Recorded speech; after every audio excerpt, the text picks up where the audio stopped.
प्रिय आत्मन, विवेकानंद जी के संग में का अगला प्रसंग प्रस्तुत कर रहे हैं। वर्ष 1897, जनवरी फरवरी। स्थान श्रीयुत नवगोपाल घोष का भवन, रामकृष्णपुर, हावड़ा। श्री रामकृष्ण के प्रेमी भक्त श्रीयुत नवगोपाल घोष ने भागीरथी के पश्चिम तट पर रामकृष्णपुर में एक नई हवेली बनवाई है। घोष जी और उनकी पत्नी की बड़ी इच्छा थी कि अपने मकान में स्वामी विवेकानंद जी से श्री रामकृष्ण मूर्ति की स्थापना कराएं। कुछ दिन पहले घोष जी ने मठ में आकर स्वामी जी से अपनी इच्छा प्रकट की थी और स्वामी जी ने भी स्वीकार कर लिया था। इसी कारण आज नवगोपाल बाबू के घर में उत्सव है। मठ के सन्यासी और श्री रामकृष्ण के गृहस्थ भक्त सभी सादर निमंत्रित हुए हैं। मकान आज ध्वजा और पताकाओं से सुशोभित है।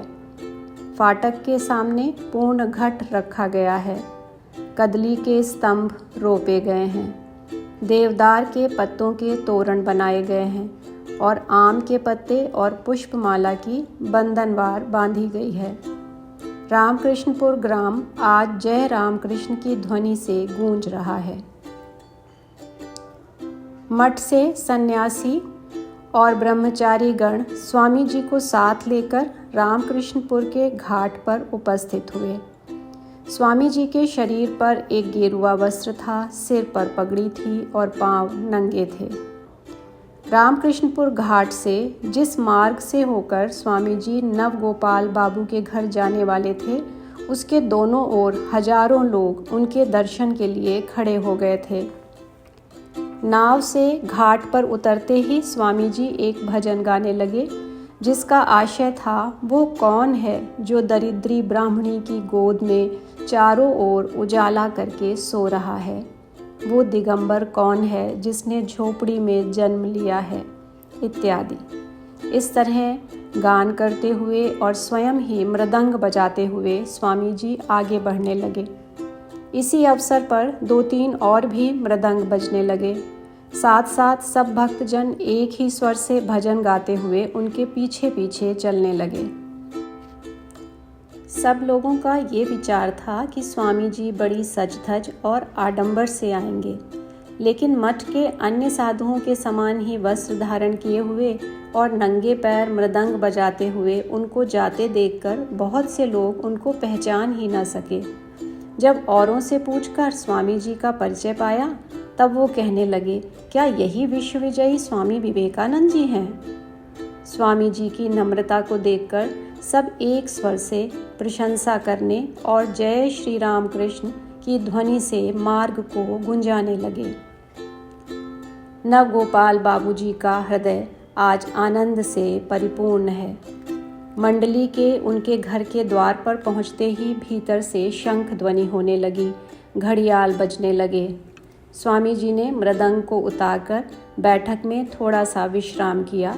उसके बाद ठाकुर घर देखने के लिए ऊपर 2 मंजिले पर गए।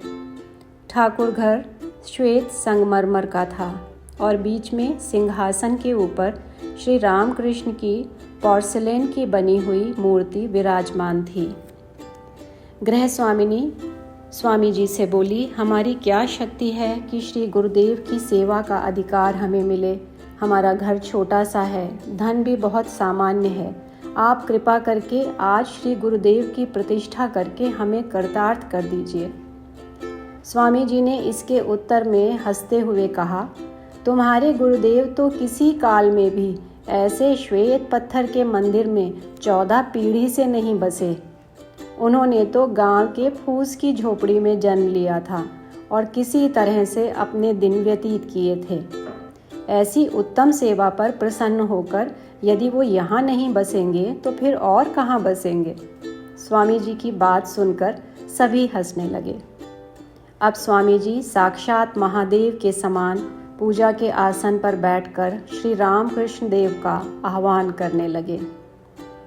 स्वामी प्रकाशानंद जी स्वामी जी के निकट ही बैठकर मंत्र आदि का उच्चारण करने लगे।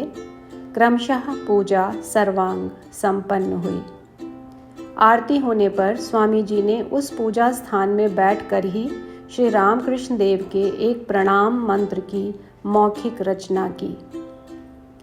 स्थापकाय च धर्मस्य सर्वधर्मस्वरूपिणे अवतार वरिष्ठाय रामकृष्णाय ते नमः।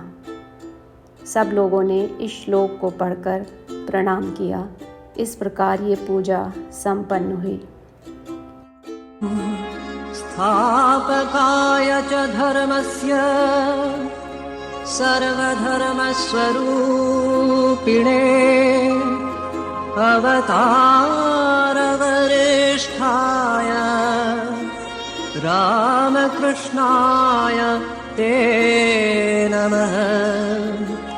ॐ नमः श्री भगवते रामकृष्णाय नमो नमः।